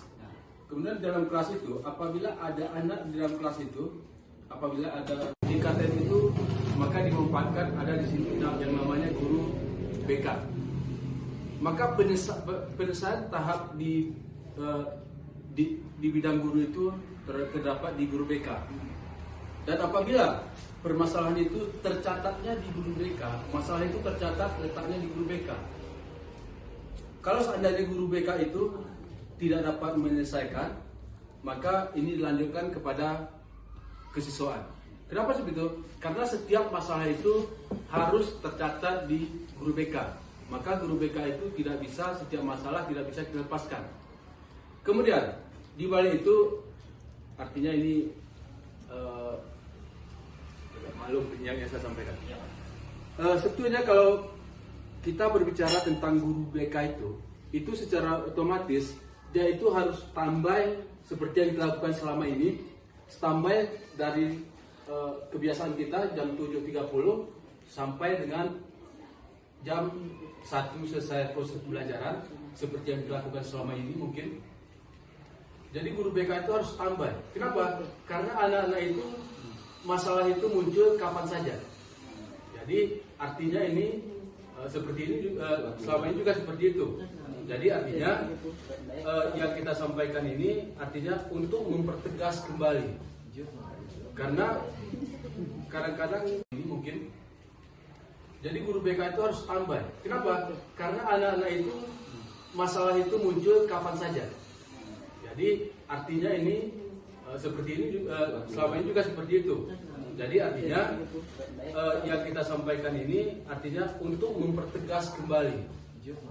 Karena kadang-kadang wali kelas ada masalah yang tidak bisa diselesaikan, maka guru BK itu harus standby. Gitu Pak. Terima kasih Pak Sari. Ini artinya kita sama-sama belajar memahami dan saya juga belajar juga. Benar dikatakan Pak Salihin bahwa memang sudah ada sebuah aturan atau birokrasi Pak Is, kita memberikan anak-anak itu bagaimana disiplinnya. Jadi kalau kita hukuman ini kan agak lebih kejam bahasanya kan, tapi kita bilang aturan disiplin ketika anak melakukan sebuah kesalahan. Nah, disitulah bentuk sebenarnya kolaborasi atau kerjasama kita, Pak Is, bahwa kita itu tidak bekerja sendirian. Tapi dalam meningkatkan kerja sendiri berarti kan kita harus namanya saling tetap jalinan komunikasi harus kita saling jaga. Jadi benar kata Pak Salihin bahwa sudah ada aturan dari tingkatan yang bagaimana kita menyerahkan kedisiplinan anak ketika anak sedang berulang. Oke, terima kasih Pak Is dan Pak Salihin. Mungkin ada satu lagi, ini kan agak lebih kejam bahasanya kan, tapi kita bilang aturan disiplin ketika anak melakukan sebuah kesalahan. Nah, disitulah bentuk sebenarnya kolaborasi atau kerjasama kita, Pak Is, bahwa kita itu tidak bekerja sendirian. Tapi dalam meningkatkan kerja sendiri berarti kan kita harus namanya saling tetap jalinan komunikasi harus kita saling jaga. Jadi benar kata Pak Salihin bahwa sudah ada aturan dari tingkatan yang bagaimana kita menyerahkan kedisiplinan anak ketika anak sedang berulang. Oke, terima kasih Pak Is dan Pak Salihin. Mungkin ada satu lagi Pak Gali kira-kira atau Bu Slima.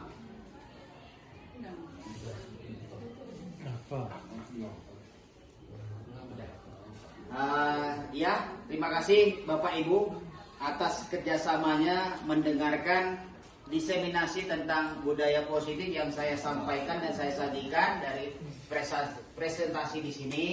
Saya ucapkan terima kasih dan nanti kita akan next lagi sebuah bentuk demonstrasi yang lain. Saya ucapkan ribuan terima kasih kepada Bapak Ibu yang mau bekerja sama dengan saya dan mendengarkan sajian presentasi yang sudah saya kerjakan. Lebih dan kurang saya ucapkan wabillahi taufik wal hidayah. Assalamualaikum warahmatullahi wabarakatuh. Waalaikumsalam. Terima kasih. Allahumma ighfir lana dzunubana wa li walidayna wa arhamhuma kama rabbayana shaghira wa li jadina wa li jaddatina wa li masyayikhina wa li masyayikhina wa liman hadarna wa liman tabi'ana wa li jami'il mu'minin wal mu'minat wal muslimin wal muslimat al ahya'i minhum wal amwat wa tabi'nahum bil khairat wa bil khairi wa anta khairur rahimin. La haula wa la quwwata illa billahil azim. Rabbana dalamna anfusana wa in lam taghfir lana wa tarhamna lanakunanna minal khasirin. Rabbana atina fid dunya hasanah wa fil akhirati hasanah wa qina adzabannar. Wa sallallahu ala sayyidina Muhammadin wa ala alihi wa sahbihi wasallam. Subhana rabbika rabbil izzati amma yasifun wa salamun alhamdulillahi rabbil alamin. Assalamualaikum warahmatullahi wabarakatuh.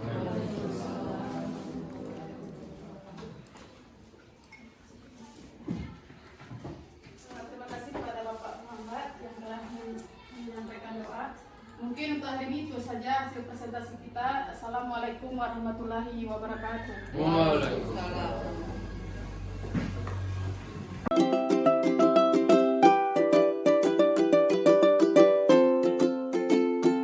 Assalamualaikum warahmatullahi wabarakatuh.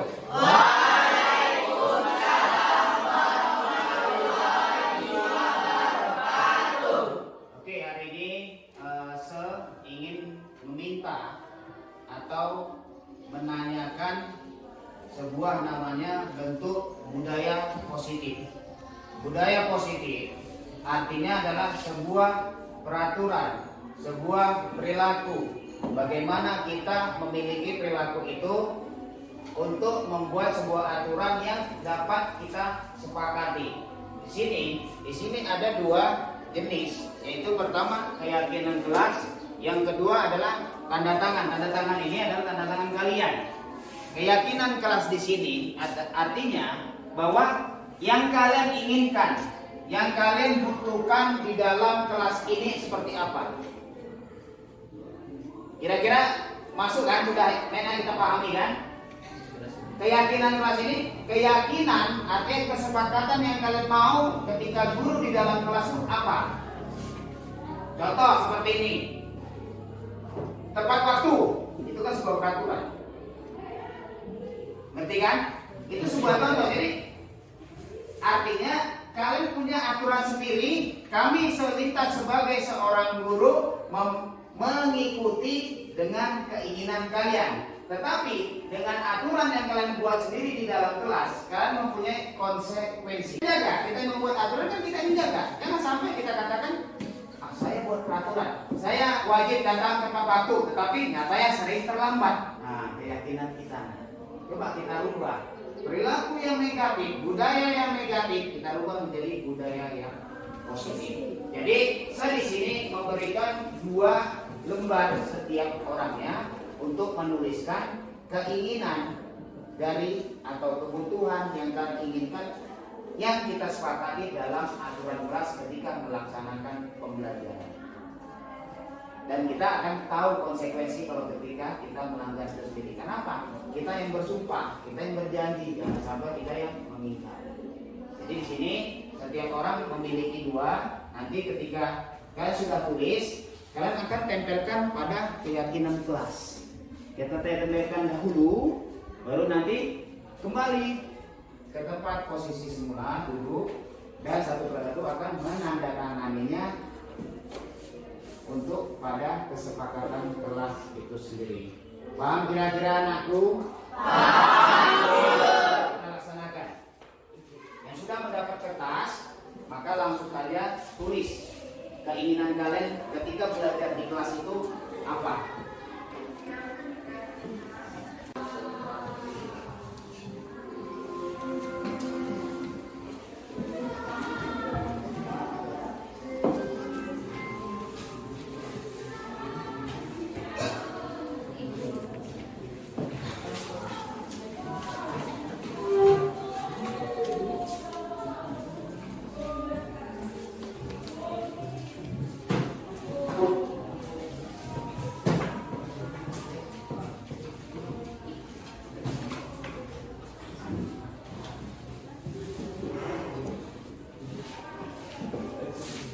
Terserah keyakinan itu apa yang kalian inginkan ketika belajar, khususnya di salah masa. Dibuat 2. Iya, buat 2. Jadi dalam satu lembar itu mau 1 aturan, 2 aturan, 3 aturan boleh. Tapi 2 lembar itu kalian isi.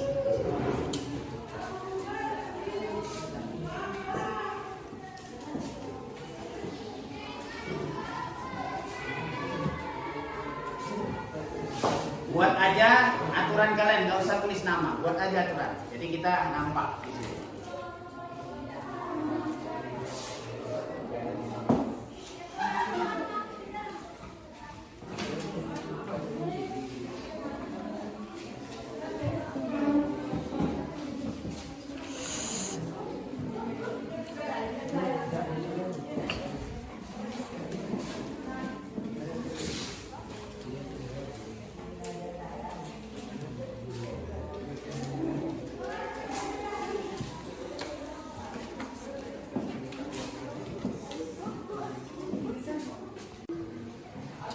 Bebas kalian buat aturan, tapi kalian sendiri yang tahu.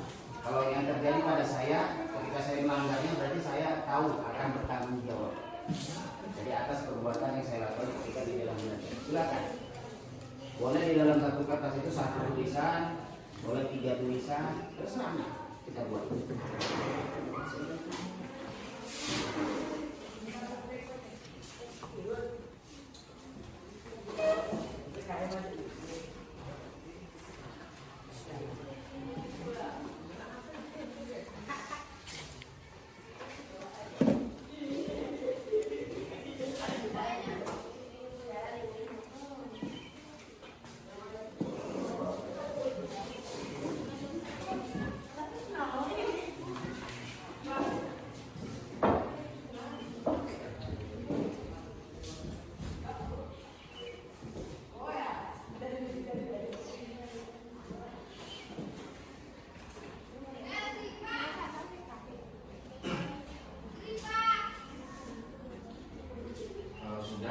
Langsung kita tempelkan ke sana.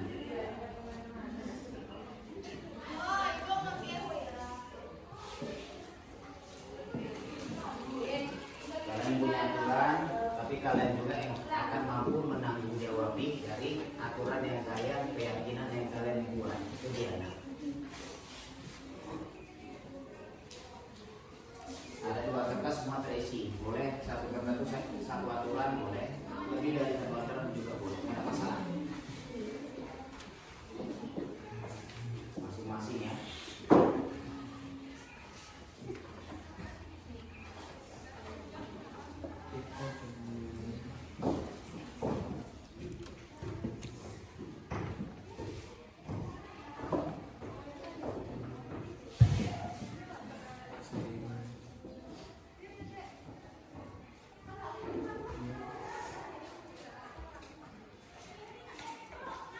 Oke, waktunya 2 menit lagi untuk mengisi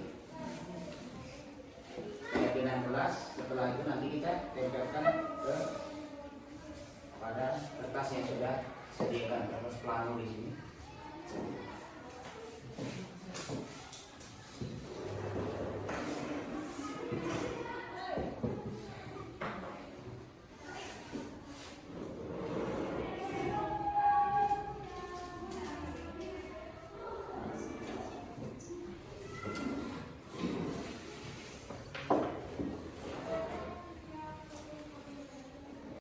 Langsung silakan ya, satu persatu tempelkan di sini. Silakan, mulai dari sini. Tempelkan aja yang pada keyakinan kelas di sini. Letaknya boleh masing-masing, bebas.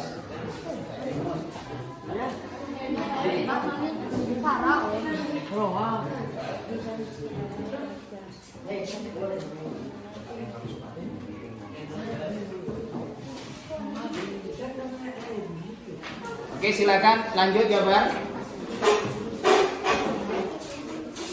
Satu persatu dari bangkunya. Meletakkannya bebas. Mau bentuknya kemana-mana, mau miring pun boleh, nggak ada masalah. Sebagai seni keindahan kita.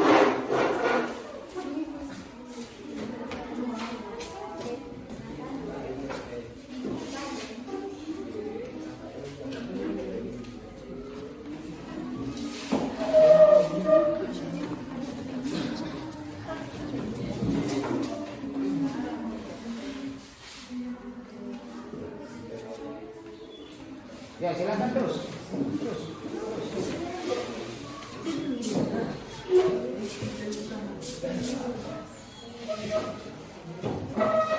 Masukkan aja kemana ruang kosong yang ada di situ, jadi bebas deh. Mau miring, mau lurus boleh. Terus.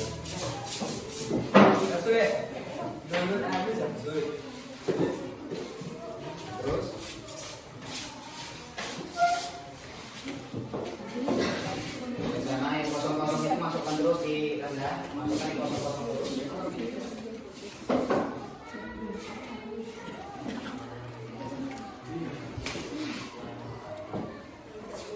Oke, lanjut.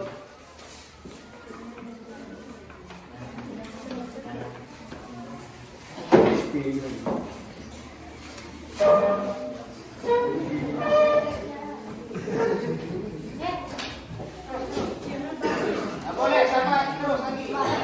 Yang sudah siap langsung ke depan. Cari yang tempat-tempat kosong. Yang di bawah yang masih banyak kosong. Dia nggak sama warnanya, letaknya nggak kemana. Masing-masing warnanya boleh. Suka hati bentuknya kemana-mana kalian letakkan.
Parizi, boleh aja misalnya Parizi saja, nggak masalah ya. Jadi nggak usah patokan harus namanya panjang-panjang, silakan coba. Iya, kalau bisa cantik ya, miring-miring nggak apa-apa. Nah, posisi miring nggak usah lurus.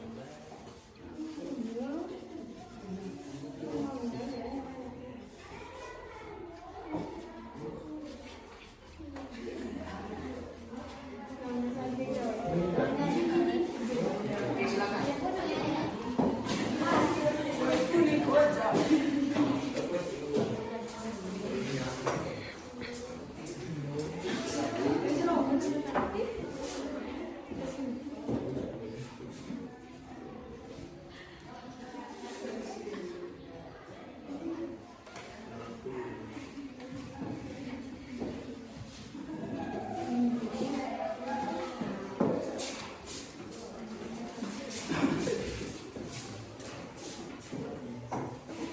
Ditemukan dia sampai ke sana ya.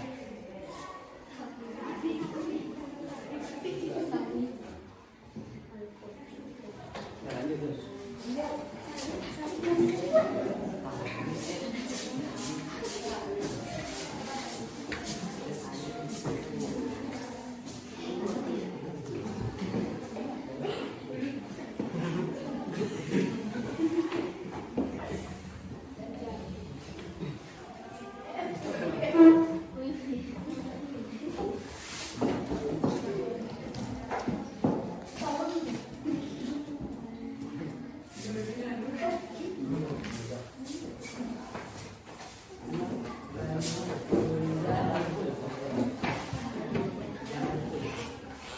Nggak apa-apa yang berdekatan tanda tangannya nggak apa-apa, temukan ya.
Terima kasih atas kolaborasi pada hari ini, bagaimana kita membuat sebuah keyakinan atau aturan di dalam kelas. Artinya yang membuat aturan, kalian juga menjaga aturan tersebut. Artinya kalian punya konsekuensi.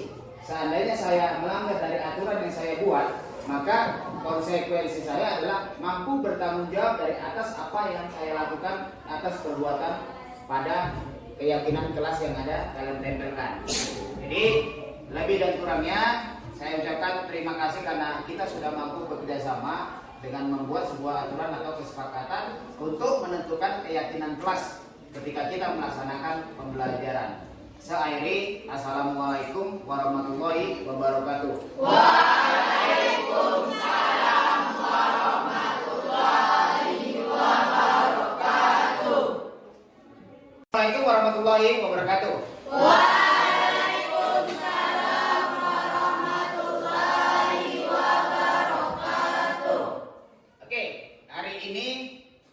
Saya akan sedikit memberi sebuah namanya urut pendapat atau jajak pendapat. Saya ingin minta sebuah berupa tagihan. Tagihannya artinya sebuah bentuk namanya disebut sebagai budaya positif.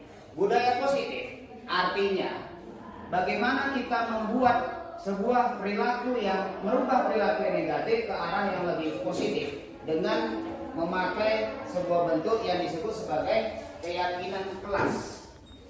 Keyakinan kelas di sini artinya adalah saya ingin kalian membuat sebuah aturan, sebuah keinginan atau kebutuhan yang kalian inginkan ketika guru di dalam kelas ini, apa yang kalian mau? Kalian mungkin ingin beraneka ragam, guru-guru ini mengajar gimana? Atau mungkin kalian mempunyai aturan yang sama ketika di dalam kelas ini bagaimana? Ketika ada atau tidak ada guru, kalian harus mempunyai aturan. Namanya hidup ini, kita namanya memiliki aturan. Dan ketika aturan itu sudah kita buat, berarti kita akan sepakati. Kita kesepakatan dalam kelas ini ada namanya sebuah konsekuensi. Artinya, kalau ketika kita melakukan sebuah perbuatan yang melanggar daripada aturan yang kita buat sendiri, ini aturan yang buat kalian sendiri. Bukan kami para guru dan bukan kami pihak dari sekolah, tapi kalian keinginan di dalam kelas ini apa? Artinya menyangkut dari keinginan kalian dan ada imbasnya daripada teman kalian. Dan buat aturan berarti kawan-kawan juga harus saling mematuhi. Jika ini dilanggar, berarti kita mempunyai konsekuensi. Artinya kita ini sebagai seseorang yang tidak bertanggung jawab. Artinya kalau kita ingin melanggarnya, dalam oke Pak. Ketika kita jangan sampai kita melanggar aturan. Karena kalau melanggar aturan, karena aturan yang sudah kita buat ya kan harus kita tanggung jawabi. Nah, di sini harus kita tanggung jawabi perbuatan seperti ini. Oke, paham? Ini sebagai setiap orangnya ada 2 lembar yang harus kalian isi. Apa bentuk keyakinan atau keinginan kalian ketika di dalam kelas, apa yang kalian buat aturan. Ini akan sebagi, jadi bebas. Kalau yang sudah dibagi bisa langsung mengisinya.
Oke, silakan diisi. Saya kasih waktu 5 menit.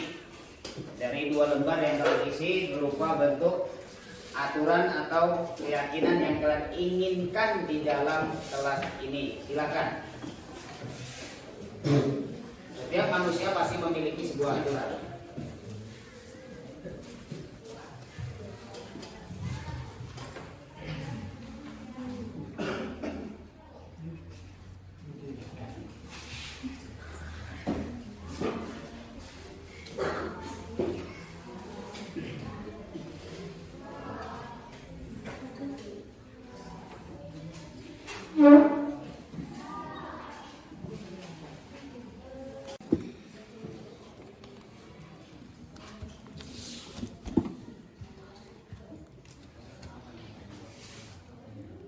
Jabat, bikin ibu jabat.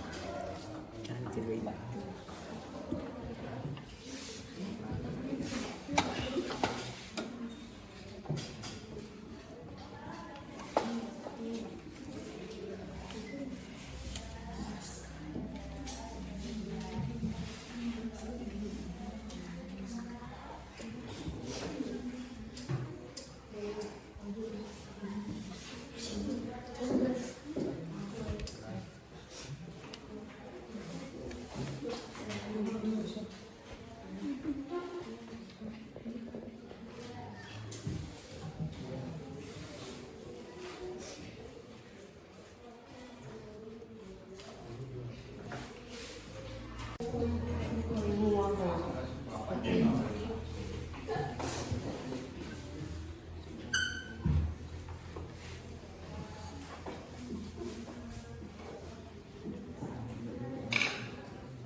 Oke, waktu sudah berakhir.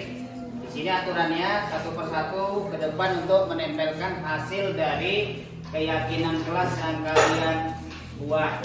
Jadi satu persatu akan menempelkan dari hasil. Jadi letakkan sesuai yang kalian ingin letakkan di mana posisinya, tapi tetap pada batasan sini. Paham nak? Paham. Oke, silakan dari ujung sana pun boleh tempelkan terus hasilnya. Yang sudah langsung.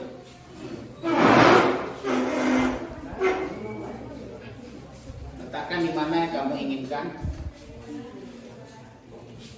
Bisa bebas tempatnya. Gak pun rapi nggak apa-apa. Miring-miring nggak masalah. Silakan lanjut. Yang sudah cepat sedikit nak. Biar kita tahu. Boleh kesana kemari, boleh di sini, bebas. Nggak pun sejajar nggak apa-apa.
Sini kita akan lihat.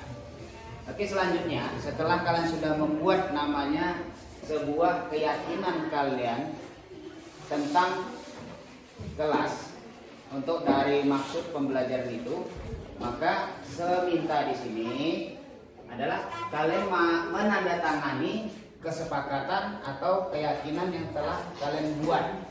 Masing-masing setiap orang memiliki tanda tangan dan nama. Letak tanda tangannya terserah, mau kesana kemari, mau miring kesana kemari nggak apa-apa. Jadi nggak ada perlu biar dia sejajar atau apa, nggak, bebas. Ini kan ruangnya banyak. Jadi kalian sendiri yang menumpahkan tanda tangan kalian sendiri buat sisi yang baik dari hasil keyakinan yang sudah kalian buat. Bisa kita laksanakan? Bisa, Su. Oke, lanjut. Kamu langsung terus tanda tangan kalian.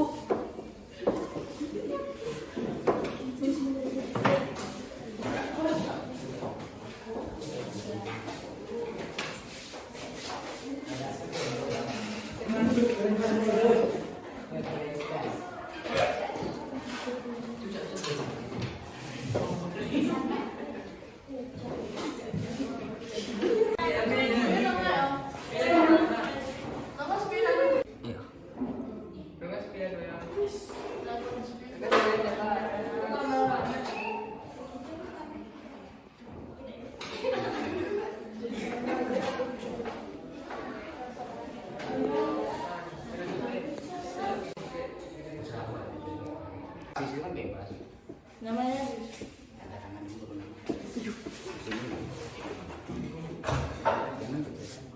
Jangan kecilkan. Jangan kecilkan tanda tangan.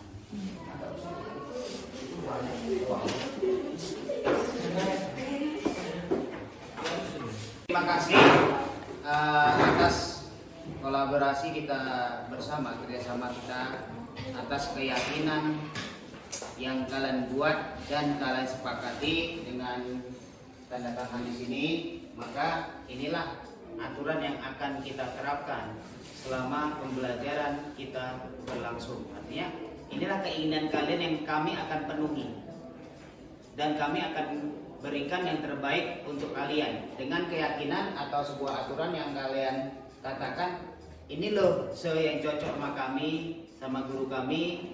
Jadi kami proses pembelajaran ini berlangsung begitu menarik dan menyenangkan.